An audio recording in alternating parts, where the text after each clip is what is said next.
Something really special to share with you today. Has seen yet. Now, Johnny. Okay. We'll get to that. To the iPod. 3 million units this year.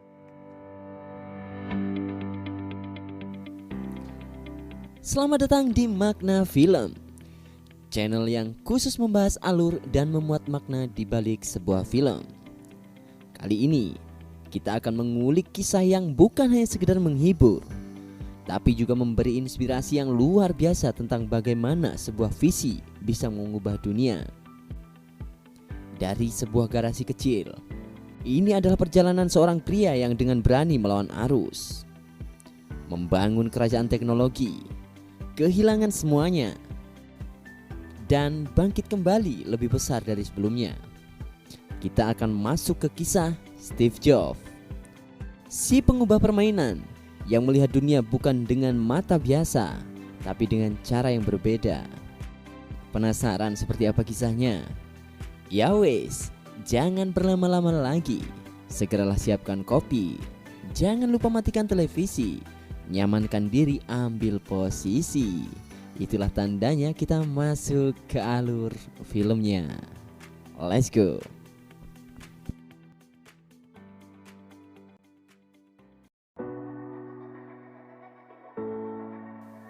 Di tengah hiruk-pikuk kampus yang penuh dengan mahasiswa yang tenggelam dalam tugas dan ujian, ada satu sosok yang berjalan dengan langkah santai, seolah-olah dunia kampus ini tidak mengikatnya sama sekali. Steve Jobs. Dengan gayanya yang berbeda, tidak nampak seperti mahasiswa pada umumnya. Dia lebih memilih untuk berjalan tanpa beban, menikmati setiap langkahnya, seolah-olah kuliah hanyalah salah satu bagian dari hidup yang lebih besar. Tidak seperti teman-temannya yang terjebak dalam rutinitas akademis, Jobs justru merasa bahwa pendidikan formal tidaklah cukup untuk membentuk dirinya. Baginya, dunia ini bukan tentang nilai atau titel, melainkan tentang bagaimana kita melihat, memahami, dan menghubungkan ide-ide yang bisa mengubah dunia. Disinilah titik awal dari segala sesuatu yang besar, ketika seseorang memutuskan untuk keluar dari jalur yang telah ditentukan dan menciptakan jalan mereka sendiri.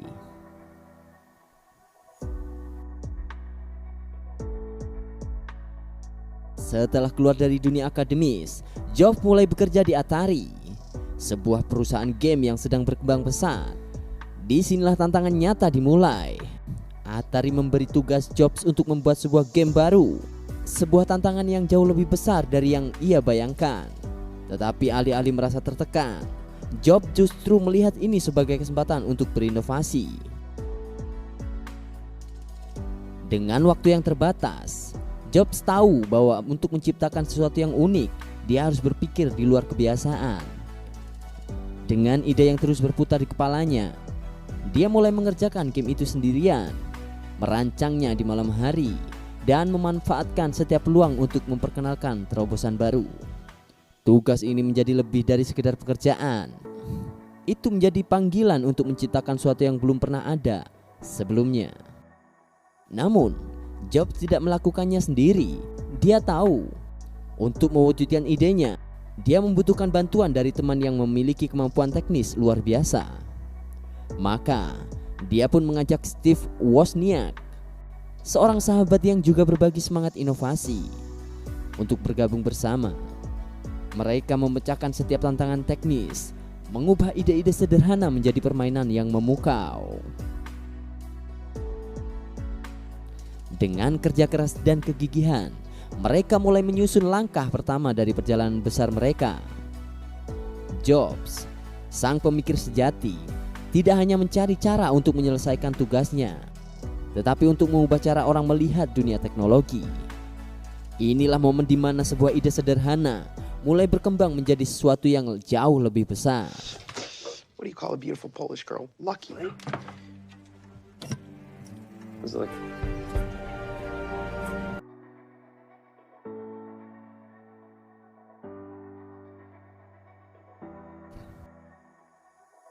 Kita lalu diperlihatkan Steve Jobs yang serangan, matanya tajam, memperhatikan temannya. Steve Wozniak yang sedang sibuk merakit sesuatu di media kerjanya. Tangannya bergerak cekatan seperti seorang seniman yang sedang menciptakan mahakarya. Sementara Jobs berdiri dengan pikiran yang sudah melampaui apa yang ada di hadapannya. Sebuah visi mulai terbentuk. Bagaimana jika ini bukan sekedar benda? Bagaimana jika ini adalah awal dari revolusi? My brain wanted something that didn't exist, and so you just create and to do and to build and Buddy! How does somebody know? Lalu kita dibawa ke momen Jobs memegang ide itu dengan penuh keyakinan. Berdiri di depan kerumunan kecil di garasi, memperkenalkan Apple I untuk pertama kalinya. Dalam ruangan sederhana itu, dengan sedikit orang dan peralatan seadanya, Jobs berbicara seakan-akan ia sudah memimpin dunia. You know, Phil. Too long, was? How are you? Good to see you. Stop and go over there. Just out of the way. So embarrassing. Setelah keberhasilan Apple I yang memulai perubahan besar, Jobs tahu bahwa ini baru permulaan. Garasi itu sudah terlalu kecil untuk menampung impian besar yang mulai berkembang.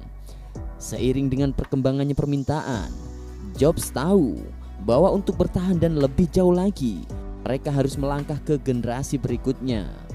Apple I sudah membawa mereka sejauh ini, tetapi Jobs ingin lebih dari itu. Ia melihat dunia yang lebih besar dari sekedar papan sirkuit pertama mereka. Dengan keyakinan yang tak terbendung, Jobs mulai membentuk tim baru, memanggil para insinyur dan desainer berbakat untuk merancang Apple II. Setiap detail diperhitungkan, dan Jobs menginginkan sesuatu yang lebih dari sekedar produk. Ia ingin menciptakan sesuatu yang bisa mengubah cara orang hidup dan bekerja. Tim itu mulai berkumpul, ide-ide inovatif mengalir, dan Apple II pun mulai terbentuk. Semua orang tahu bahwa ini bukan hanya komputer pribadi. Ini adalah masa depan yang sedang dibentuk di depan mata mereka. Di tengah semua itu, Jobs tetap menjaga visinya yang besar, mendorong tim untuk bekerja lebih keras, lebih cepat, dan lebih cerdas. Apple II akan menjadi komputer pertama yang benar-benar mengubah industri, membawa teknologi lebih dekat dengan kehidupan sehari-hari. Dan setiap langkahnya, Jobs selalu ingat, ini bukan hanya tentang produk, ini tentang membentuk dunia baru. Apple II akhirnya dirilis ke pasar, dan dunia tidak bisa mengabaikan apa yang baru saja terjadi. Produk ini bukan hanya sekedar komputer, ini adalah langkah besar ke depan. Sebuah terobosan yang mengubah cara orang bekerja dan berinteraksi dengan teknologi. Sejak pertama kali diperkenalkan, Apple II langsung menarik perhatian. Keberhasilannya bukan hanya karena teknologinya yang canggih, tetapi juga karena cara Jobs dan tim pemasaran produk ini dengan cara yang belum pernah dilakukan sebelumnya. Pemasaran Apple II menjadi salah satu kunci utama keberhasilannya. Jobs tidak hanya menjual sebuah produk, tetapi menjual visi. Ia tahu bahwa untuk mengubah dunia, dia harus membuat orang-orang percaya bahwa Apple II adalah bagian dari masa depan mereka. Dengan kampanye pemasaran yang berani, Jobs membuat Apple II menjadi simbol dari kemajuan. Namun, di balik keberhasilan itu, ada sebuah ambisi yang lebih dalam. Ambisi Jobs bukan hanya untuk menciptakan produk yang sukses, tapi untuk mendefinisikan ulang industri teknologi. Sejak awal, Jobs tidak pernah puas dengan apa yang biasa. Dia menginginkan lebih.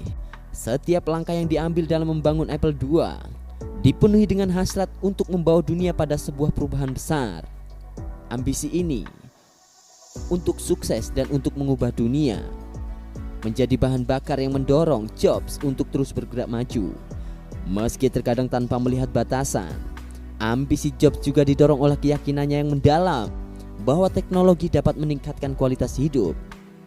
Di dalam dirinya ada keyakinan bahwa Apple II bukan hanya sekedar mesin, tetapi alat yang akan memberdayakan individu, membuka pintu bagi kreativitas tanpa batas, Inilah yang membuat setiap langkah Jobs terasa penuh dengan makna.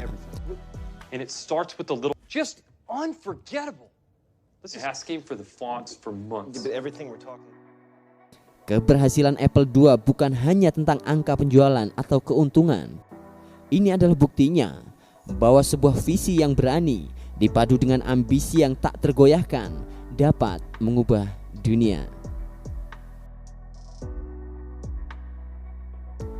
Di puncak kesuksesannya dengan Apple II, Jobs merasa segalanya sesuai dengan rencana. Namun, seperti yang sering terjadi, dalam perjalanan menuju puncak, ia harus menghadapi kenyataan pahit. Di tengah kesuksesannya itu, ada seorang yang mulai merencanakan langkah besar di belakang layar. Bill Gates. Dengan Microsoft yang sedang berkembang, Bill melihat peluang besar untuk memanfaatkan sistem operasi yang dikembangkan oleh Apple yang sebenarnya milik Jobs tanpa permisi. Bill dan timnya mulai mengembangkan sistem operasi mereka sendiri yang sangat mirip dengan milik Apple. Jobs yang saat itu berada di puncak dunia merasa dikhianati dan tersakiti. Arrived yesterday. It's You stole. Then I don't first take 90 cents. Ini bukan hanya tentang bisnis. Ini tentang ide dan visi yang ia bangun dengan darah, keringat, dan air mata.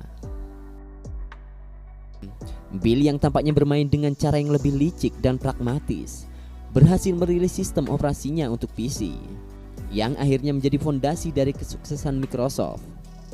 Jobs merasa seperti kehilangan sesuatu yang lebih dari sekedar perangkat lunak. Penderitaan dan kebingungannya semakin dalam ketika ia menyadari bahwa tidak ada orang yang bisa menghentikan langkah orang lain untuk mengejar impian mereka. Bahkan jika itu berarti mengambil jalan pintas dengan cara mencuri ide. Namun, di balik kekecewaan itu, Jobs mulai belajar sesuatu yang penting. Membangun sebuah sistem apalagi yang lebih besar pasti akan menghadirkan masalah. Tidak ada jalan yang mulus. Setiap kesuksesan pasti akan diikuti dengan tantangan yang tak terduga. Dan mungkin dalam perjalanan itu, pengkhianatan adalah salah satu ujian yang harus dihadapi. Jobs sadar bahwa meski ia telah dibohongi, ini bukan akhir dari segalanya. Justru, ini adalah awal dari proses berharga untuk lebih memahami dunia yang sedang ia coba ubah. Bagi Jobs, kesalahan dan pengkhianatan bukanlah hambatan, melainkan batu loncatan untuk tumbuh lebih kuat. Ia tahu bahwa untuk benar-benar membangun sesuatu yang besar, ia harus siap menghadapi segala rintangan, termasuk dari mereka yang pernah ia anggap sebagai sekutu. Ini adalah kenyataan pahit yang harus diterima oleh sang pemimpin. Tetapi justru dari sini, Jobs menemukan tekad baru. Dan dengan tekad itu, ia memutuskan untuk melanjutkan perjuangannya, lebih berani dan lebih bijaksana. Setelah semua permasalahan dengan Bill Gates yang mencuri programnya, Jobs mulai menyadari bahwa dunia teknologi bukanlah tempat yang mudah. Pengkhianatan itu, meskipun menyakitkan, hanyalah salah satu tantangan dari sekian banyak rintangan yang akan datang. Setelah mendapatkan kembali kepercayaan dan meraih kesuksesan dengan Apple II, Jobs merasa bahwa ia sudah siap menghadapi apapun. Namun, kenyataan justru menunjukkan bahwa masalah yang lebih besar masih menunggunya. Masalah demi masalah mulai menghampiri. Ketegangan di dalam Apple sendiri mulai memuncak. Dan setelah bertahun-tahun membangun perusahaan dengan visi yang besar, Jobs akhirnya terpaksa diusir dari kantor yang telah menjadi rumahnya. Apple, perusahaan yang ia ciptakan, kini terasa seperti dunia yang asing. Namun, meskipun kehilangan segalanya, Jobs mulai menyadari bahwa perjalanan ini belum berakhir. Setiap kegagalan dan tantangan hanya menyiapkan dirinya untuk menghadapi masa depan yang lebih besar dan lebih menantang. Setelah diusir dari Apple, Jobs memulai perjalanan baru dengan mendirikan Pixar. yang awalnya merupakan studio animasi kecil namun cepat berkembang menjadi pionir dalam dunia film animasi digital. Keberhasilan Toy Story membuka jalan bagi Pixar untuk bermitra dengan Disney, yang akhirnya membuat Jobs menjadi pemegang saham utama di perusahaan tersebut. Dengan Pixar, Jobs menumbuhkan kembali gairahnya dan membuktikan kemampuannya untuk mengubah industri. Namun, meskipun sukses besar di Disney, ada sesuatu yang masih mengganjal. Sesuatu yang lebih besar dari sekedar kesuksesan finansial. Kesempatan itu datang ketika Apple yang semakin terpuruk mencari sosok untuk menyelamatkan mereka dari kebangkrutan. Jobs dengan pengalaman dan visi yang lebih matang kembali ke Apple pada tahun 1997. Ia bukan hanya kembali untuk menyelamatkan perusahaan yang telah ia ciptakan, tetapi untuk mengubahnya sekali lagi dengan ide-ide revolusionernya. Jobs kembali dengan semangat baru, siap untuk membawa Apple ke era baru, era yang dimulai dengan iMac dan berlanjut dengan produk-produk yang ikonik lainnya. Namun, meskipun kembali dengan ambisi yang luar biasa, karakter Jobs tidak berubah. Ia tetaplah seorang yang keras dan penuh tantangan, selalu menuntut kesempurnaan dan tidak pernah puas dengan hasil yang ada.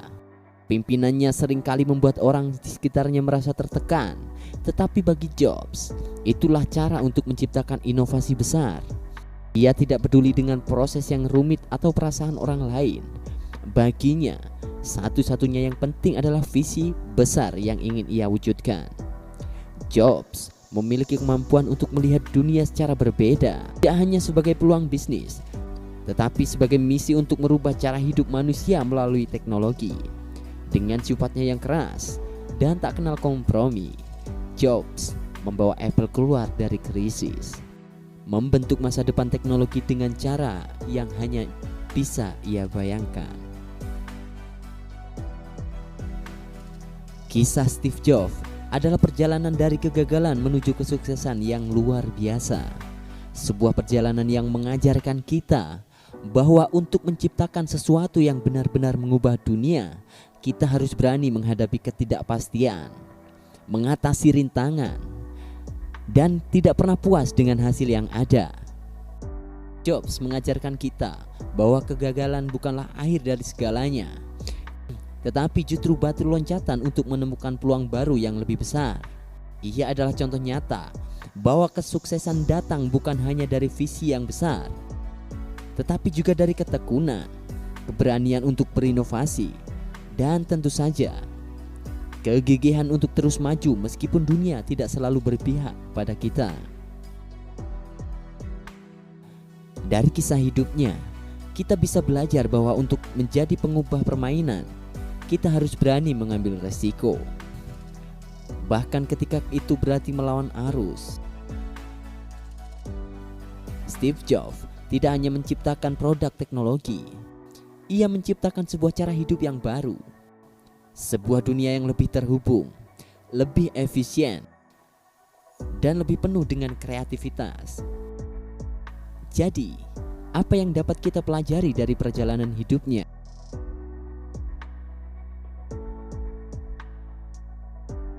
Bagaimana kita bisa menerapkan prinsip-prinsip yang sama dalam hidup kita untuk mencapai sukses yang lebih besar? So, jika kamu merasa terinspirasi dengan perjalanan Steve Jobs, jangan lupa untuk like, share, dan subscribe untuk mendapatkan lebih banyak kisah-kisah inspiratif yang bisa membawa hidupmu ke level berikutnya. Dan jangan lupa tinggalkan komentar di bawah tentang pelajaran apa yang paling kamu ambil dari kisah Steve Jobs. Sampai jumpa di video selanjutnya, di mana kita akan terus menggali makna dan inspirasi dari film dan tokoh-tokoh luar biasa. Wassalam.